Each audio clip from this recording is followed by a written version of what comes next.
ሸበለው ምኒልክ ተጉዞ የምትጠይቁኝ ሸበለው ፊትም አላለፈ ኋላም አይገኝ ሸበለው እቴጌ ጣይቱ እቴጌ ብርሃን ሸበለው ዳዊቷን ዘርግታ ሰማን የሰጠን ሸበለው ለቆሰለው ጀግና ውሃ ስታደል ሸበለው እንዲህ ተሰርቶ ነው ያድዋው ድል ሸበለው ወረ ሸበለው ጤና ይስጥልኝ። እንዴት ሰነበታችሁ? እግዚአብሔር ይመስገን እኔ ደህና ነኝ። የአማራ ፋኖ ብሔራዊ ንቅናቄ ከአምቡላንሶች በስተቀር የተሽከርካሪ እንቅስቃሴ ገደብ ካወጀ ዛሬ ግንቦት 23 2018 ዓ.ም ሶስተኛ ቀኑ ላይ እንገኛለን። በየአቅጣጫው ያለ ህዝባችንና መላው የፋኖ ሰራዊት ይህንን መመሪያ አጠናክሮና ተጠናክሮ እንዲያስከብር ገና መልእክቴን ስጀምር አደራ ለማለት እወዳለሁ። ተስፋ የቆረጠው ዘርና ሀገር አጥፊ ጠላት ያዘጋጀው ምርጫ ይሉት ቃቃ ጨዋታ ለዓለም ይታይ ለታሪክ ይቀመጥ ዘንድ ድራማውን በመጸየፍና ከዚህ ጋር ተያይዞ በተለይ የድራማው ዕለት ጠላት ያቀደው ሽብር ህዝባችንን አደጋ ላይ እንዳይጥል የእንቅስቃሴ ገደቡ አስፈላጊ ነበር። አውጀነዋል። ሙሉ በሙሉ ተተግብሯል። እስከ መጨረሻውም ጥብቅ ክትትል ይደረግበታል። የምርጫ ካርድ አላወጣም ስላሉ ብቻ በአደባባይ የተገደሉና የተሰቀሉ ወገኖች በጣም ብዙ ናቸው። ለገበያ በሄዱበት እጃቸው ተይዞ ካርድ ተሰጠው አንዳች አሮጌ አቁማዳ ውስጥ እንዲጨምሩ ተደርጎ መረጣቸው የተባሉ ወገኖች በብዙ ሺዎች ናቸው። በዲሞክራሲና በምርጫ ስርዓት ታሪክ ውስጥ እንደዚህ አይነት ቅሌት በየትኛውም አህጉር ታይቶ አይታወቅም። እንደዚህ አይነት አሳፋሪ ነገር በመንግስታት ታሪክ ውስጥ አልተመዘገበም። የአብይ ዘመን የሰው ልጅ ሁሉ አይቷቸው የማያውቁ ነውሮችና ጉዶች መገለጫ ዘመን ሆኗል። ሰውየውም ጉድ፣ ስብስቡም ጉድ፣ ድርጊታቸውም ጉዶች ናቸው። ቀን መቁጠር ካልሆነ በስተቀረ በካድሬጅ እየፈረመና ምልክት እያደረገ ኮሮጆ ሞልቶ ካስቀመጠ አንድ ወር አልፎታልና አይኑን በፍል ውሃ ታጥቦ አሸነፍኩ ማለቱ አይቀርም። ያም ሆኖ እንደ ህዝብ እስከ መጨረሻው እምቢተኝነታችን ማሳየት ይገባናል። ይህንን ዘረፈጅ ስብስብ እምቢ ማለት ያስፈልጋል። በእኛ በኩል በአንድ እጃችን የድርጅታችን መዋቅር እያስተካከልን በሌላ እጃችን ስትራቴጂካዊ የሆኑ ወታደራዊና ፖለቲካዊ ስራዎችን በጥልቅ አቅደናል። ወደ ተግባርም እየገባን ነው። ግዙፍ የሆኑ ወታደራዊ ፖለቲካዊና ዲፕሎማሲያዊ ድሎችን እያስመዘገብን ነው። በመጪዎቹ ወራት ይለይልናል። ህዝባችንም ለዚህ ይዘጋጅ። ከጥይት በላይ ፍርሃት በየቀኑ ደጋግሞ ይገድላል። ይህ ትውልድ ከአንድ መራራ ሐቅ ፊት ቆሟል። ወይ ህልውናውን ወይ ጥፋቱን ይመርጣል። ህዝባችንና ቀያችን የሀያላን ሀገራት ድሮንና የዘመናዊ መድፎች የመግደል አቅም መሞከሪያ ሆኗል። ይህ የመጨረሻው ምዕራፍ ነውና ሁሉም ይዘጋጅ። ሁሉም አማራና ኢትዮጵያዊ በእጁ ያለውን ሁሉ ወደ ጠላት ሊወረውር የሚገባው ወቅት ላይ ነን። ብዙ ጊዜ ህዝብ በእጁ ያለውን አቅም በውል ስለማይረዳ ወይንም እንዳይረዳ ስለሚደረግ የአብይ አይነት ጭራቆች ተጨማሪ የመግደያ ዕድሜ ያገኛሉ። ከፈጣሪ በታች ትልቁ ኃይል ያለው ህዝብ መዳፍ ላይ ነው። አምባገነኖች በቁጣ ያልተጨበጡ የህዝብ መዳፎች ላይ ይፋፋሉ። በእኛና በነፃነታችን መካከል ያለው ግድግዳ ፍርሃትና ጥርጣሬ ነው። የደፋር ጭቁን የለም። ቀጥ ብለን እንሄድበት፣ የፍርሃት ግድግዳው ይወድቃል። ህልውናችን ይረጋገጣል። ሀገርና ባንዲራም ያርፋል። ወታደራዊ ስራችን ዋናው ስራችን ነው።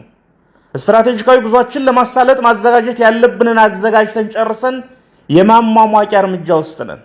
የፖለቲካ፣ የህዝብ ግንኙነት፣ የፕሮፓጋንዳና የዲፕሎማሲ ስራችንም እንደዚሁ መልክ እየያዘ ነው። ዲያስፖራው ውስጥ ያለውን ግዙፍ አቅም ለመጠቀም የሚሰሩ ስራዎችም በሚቀጥሉት ወራት ውስጥ ከሚከናወኑ ዋና ዋና ትኩረቶቻችን መካከል ይሆናሉ። በአንድ መቆም ዘመን የወለደው ግዴታ ነው። ያለበለዚያ በየተራ መጥፋት ዘመን ያመጣው ጣፋንታ ይሆናል። በሀገርና በቀጠና ደረጃም የዛሬ መቀራረብ ለነገ አብሮነትም ዋስትና ነው። እኛ ማንም ርዕዮተ ዓለም ጽፎ ሰጥቶን ትግል አልጀመርንም። አንድ መስመር ሐሳብ፣ አንድ አንቀጽ ርዕዮት ከማንም አልተዋስንም። በራሳችን መስመር በራሳችን መንገድ አብዮት አስነስተን እዚህ ደርሰናል። ለህዝባችን የሚበጀውን ነገርና የትግላችን ቀይ መስመሮች ጠንቅቀን እናውቃለን። ከዓላማችን ፈቅ ሳንል በብልሃት እንጓዛለን። አንዲት ግራም ጥቅማችን አሳልፈን አንሰጥም፣ የሰውንም አንነካም። በዙሪያችን ከተገኘ ግን ጤዛም ብትሆን ልሶ አቅምን መፍጠር አቅምን መገንባት ያስፈልጋል። በተረፈ ከሌሎች መንግስታትና የፖለቲካ ኃይሎች ጋር የሚደረግ ግንኙነት ግዴታም ጭምር ነው።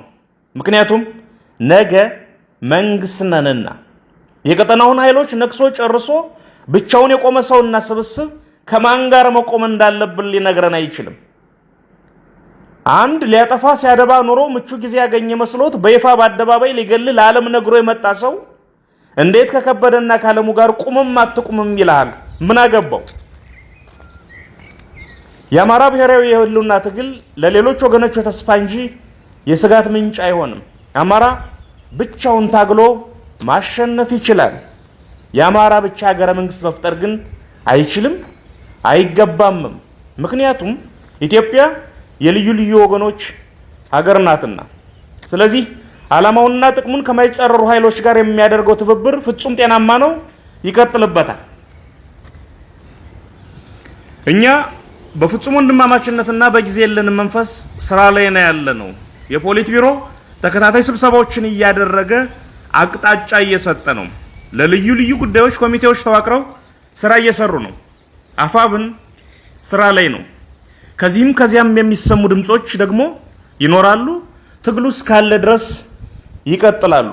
የሚጠቅሙትን እየወሰዱ የማይጠቅሙትን እየተውም በቁርጠኝነት እየታገሉና እያስተካከሉም መጓዝ የኛ ድርሻ ነው። አንድ ድርጅት አቁመናል። የትም አቅጣጫ ጉንፋን ቢገባ በተቋሙ ይታከማል። ጎንደር ታሞ ጤና የሚያድር አማራ የለም። ጎጃም ጎብጦ ቀና የሚል ትግል አይኖርም። ስለሆነም ኮሽ ሲል ድርጅቱ ፈጥኖ ደርሶ ያስተካክላል። አንዳንድ ተፈጥሯዊ የትግሉ ሂደት ወይንም ድክመቶቻችን የፈጠሯቸው ችግሮች ብቅ ባሉ ቁጥር ጠላት የምንወድቅ መስሎት የአፍታ የቀበሮ ደስታ ውስጥ ይገባል። በደምና ባጥንት የተሰራ በሰቆቃ የተጠራ አብዮት ያለመው ቦታ ሳይደርስ አይወድቅም፣ አይቆምምም። ቁርጣቸውን ወቁት። ይህን ትግል እኛ ሰዎቹ ብንተወው በአብዮቱ የጋለው ምድር ላይ ይህን ትግል እኛ ሰዎቹ ብንተወው በአብዮቱ የጋለው ምድር ያበቀላቸው ዛፎች የሚያስቀጥሉትና ዳር የሚያደርሱት ያክል ማሸነፋችን ላይ ተጠራጥረን አናቅም። የታሪክ ምህረት አልባ ጉዞ ያስነሳው ማዕበል የሚያቆመው ድል የተባለ መዳረሻ ብቻ ነው። ችግሮች ይፈጠራሉ፣ ይፈታሉ፣ እንደገና ይፈጠራሉ፣ እንደገና ይፈታሉ፣ ይፈጠራሉ፣ አሁንም ይፈታሉ። በዚህ መልኩ ወደፊት ይጓዟል።